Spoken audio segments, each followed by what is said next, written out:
லட்சுமி, நம்முடைய இந்த சிறிய வீடும் தோட்டமும் எவ்வளவு அழகாக இருக்கு பாரு. ஆமா ராம், இந்த சின்ன வீட்ல நமக்கு எல்லாமே இருக்கு. நம்ம தோட்டத்துல விளைவிக்க காய்கறிகள் ரொம்ப நல்லா இருக்கு. உன் கைங்குது வளர்ந்தது சுவையா இருக்கு. உன் புன்னகை தான் எனக்கு எல்லாமே. ஆனால் பணம் ரொம்ப குறைவு. ராமு தினமும் காய்கறி விற்று சிறிது சம்பாதித்து வாழ்ந்தான். அவர்களுக்கு ஒரு வாத்து இருந்தது. அது நமக்கு துணையா இருந்தது. ஆமா, நல்லா ஞாபகம் இருக்கு. இப்போ நம்ம கூட இருக்கு பாரு. லட்சுமி வாத்தின் கொட்டில் போய் பார்த்தாள். அங்கே ஒரு பளபளப்பான மஞ்சள் நிற முட்டை இருந்தது. அவள் அதை எடுத்து பார்த்தாள். இது ரொம்ப அழகா இருக்கு, இத வச்சுக்கலாம். அந்த வாத்து தினமும் ஒரு முட்டை இட்டது. ஆனால் அந்த முட்டை சாதாரண முட்டை இல்லை. பாருங்க, தங்க முட்டை. அது நிஜமாகவே தங்கத்தால் ஆனது. அற்புதமான வாத்து. ஆம், நமக்கு கொடுத்த வரம். அது மிகவும் கனமாக இருந்தது. வீட்டுக்கு வந்து ராமுவிடம் காட்டினாள். இது தங்கம் போல் இருக்கிறதே. அருகில் இருந்த பொன் வியாபாரியிடம் எடுத்து சென்றான். இது உண்மையான தங்கம் தான். இது உண்மையான தங்க முட்டை. எதுக்கு நிறைய பணம் தரலாம். ரொம்ப மகிழ்ச்சி. அன்று அவன் நிறைய பணம் வீட்டுக்கு எடுத்து வந்தான். வாத்து தினமும் ஒரு தங்க முட்டை இடுகிறது. நாம் இனி பணக்காரர்கள் ஆகிவிடுவோம். உண்மையாவா? நம்ப முடியவில்லை. ஆமா, பார் இந்த அழகான முட்டையை. அருமை. நாம் ரொம்ப சந்தோஷமா இருக்கலாம். அதன் பிறகு தினமும் காலை ஒரு தங்க முட்டை இருந்தது. உண்மையாகவா? இது மிகவும் நல்ல செய்தி. பார், இன்று கூட ஒன்று. இதை விட்டு பணம் சேகரிப்போம். ஆம், நமது எதிர்காலம் பிரகாசமாக இருக்கும். இந்த தங்க முட்டை நம்ம வாழ்க்கையை மாற்றும். ஆமா, நாம் புது வீடு கட்டலாம். பார், நம்ம புது வீடு ரெடி. இந்த புது உடைகள் ரொம்ப அழகா இருக்கு.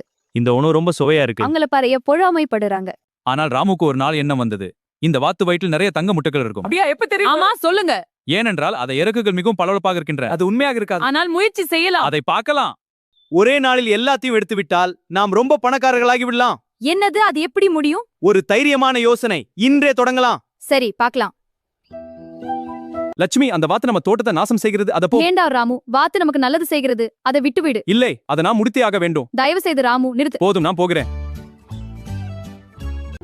லட்சுமி, பாரு, தங்க முட்டை வராது. ஐயோ, இனி தங்க முட்டை வராதா? ஆமா, அது போய்விட்டது. என் கையிலே எல்லாம் போச்சே. இனி பழைய ஏழ்மை நிலைக்கு திரும்பணும். அழாதீங்க, நாம சமாளிப்போம். ஆமா. வாத்து அமைதியாக உட்கார்ந்திருந்தது. ராம அதை பிடித்து வயிற்றார்த்து பார்த்தான். ஆனால் உள்ளே ஒரு தங்க முட்டையும் இல்லை. வெறும் சாதாரண உள்ளுறுப்புகள் தான் இருந்தன. வாத்து உயிரிழந்தது. புது வீட்டை விற்று பழைய சிறிய வீட்டுக்கு திரும்பினோம். ஆம், இந்த சிறிய வீட்டில் நமது பழைய வாழ்க்கை. இப்போது தோட்டத்துல காய்கறி விதைக்கலாம். கஷ்டப்பட்டு உழைத்து பழையபடி வாழ்வோம். இதுவே நமது உண்மையான வாழ்க்கை. புது வீட்டை விற்று பழைய சிறிய வீட்டுக்கு திரும்பினோம். ஆம், இந்த சிறிய வீட்டில் நமது பழைய வாழ்க்கை. இப்போது தோட்டத்துல காய்கறி விதைக்கலாம். கஷ்டப்பட்டு உழைத்து பழையபடி வாழ்வோம். இதுவே நமது உண்மையான வாழ்க்கை. நாம் பேராசைப்பட்டதால் எல்லாவற்றையும் இழந்து விட்டோம். அப்படியா? நாம் இப்போ என்ன செய்வது? இனி பேராசை வேண்டாம். நாம் உழைத்து முன்னேறலாம். சரி, நாம் இருவரும் சேர்ந்து உழைப்போம். என்ன ஆச்சு? ஏன் இப்படி வருத்தமா இருக்கீங்க? தினமும் வரும் நல்லதை பார்த்து சந்தோஷப்படாமல் அதிகம் வேண்டும் என்று நினைத்தால் தான் இப்படி ஆனது. கவலை வேண்டாம், இனிமேல் நன்றாக இருக்கும். ஆமா, நீ சொல்றது சரி. குழந்தைகளே, இந்த கதையை படித்த பிறகு உங்களுக்கு இருக்கும் பொம்மைகள், புத்தகங்கள், உணவு இவற்றில் சந்தோஷப்படுங்கள். பேராசைப்படாதீர்கள். ஆம், சந்தோஷமாகாதீர்கள். நாம் பேராசைப்பட்டதால் எல்லாவற்றையும் இழந்து விட்டோம். பேராசைக்கு அழிவுதான் முடிவு. நமக்கு இருப்பதில் திருப்தி அடைய வேண்டும். நல்லதை அழித்துவிட்டு அதிகம் தேடினால் எதுவும் கிடைக்காது. உண்மைதான் ராமு. அரசே, இந்த பழங்களை ஏற்றுக்கொள்ளுங்கள். கொண்டு வா. அரசே, இந்த கலை உங்களுக்கு நலல் தரும். அட, அதை இங்கே வை. இப்போது என்னை தனியாக விடுங்கள். அரசன் சோம்பேறி என்பது உண்மை. ஒரு நாள் குரங்கு குஞ்சு தன் நண்பன் முயல் வெள்ளையுடன் பேசிக் கொண்டிருந்தது. இது சொன்னது, வெள்ளை, இன்று நாம் காட்டில் புதிதாக என்ன ஆராயலாம். நல்ல யோசனை குஞ்சு. நான் அந்த புதிய பகுதிக்கு போகலாம். சரி, போகலாம். ஆனா ஜாக்கிரதையா. இந்த சிங்கராஜா தினமும் ஒரு விலங்கை சாப்பிடுகிறது. நாளை என் முறை வரலாம். என்ன செய்யலாம்?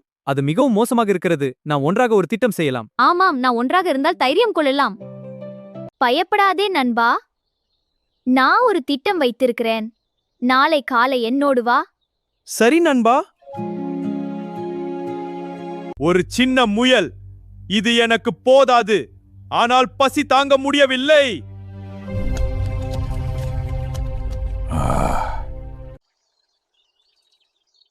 இன்று யார் என் உணவு?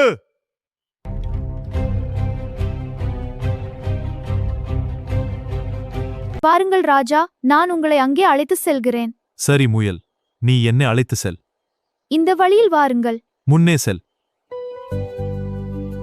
என்ன? என்னை விட பெரிய சிங்கமா? எங்கே அது? என்னை காட்டு.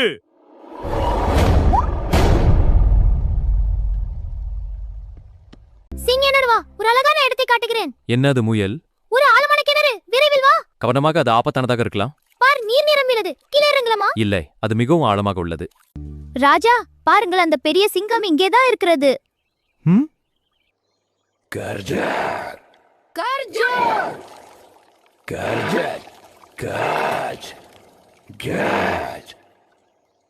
நீ என்னை சந்திக்க வரவில்லையா?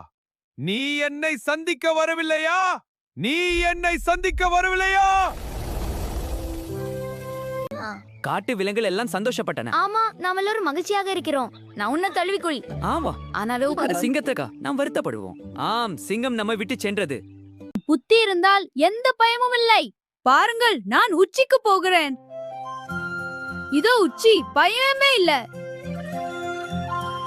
அதன் பிறகு காட்டில் அமைதி நிலவியது. விலங்குகள் சந்தோஷமாக வாழ்ந்தன. ஆம், வெள்ளமும் எல்லா விலங்குகளும் இருந்து நம்ம அண்ணன் நம்ம ஆயிலக்கிற இந்த அமைதியை என்றும் காத்திடுவோம். அதன் பிறகு காட்டில் அமைதி நிலவியது. விலங்குகள் சந்தோஷமாக வாழ்ந்தன. வெள்ளை முயல் எல்லா விலங்குகளுக்கும் நண்பனாக இருந்தது. நண்பர்களே, இந்த அமைதியான காடு நமக்கு ஆம்கள் அவருக்கும் நன்றி. Hey everyone, let's get more friends to join our adventure. Just like and subscribe, it's super easy. Yeah, let's do it. Come on, let's go. Like and subscribe.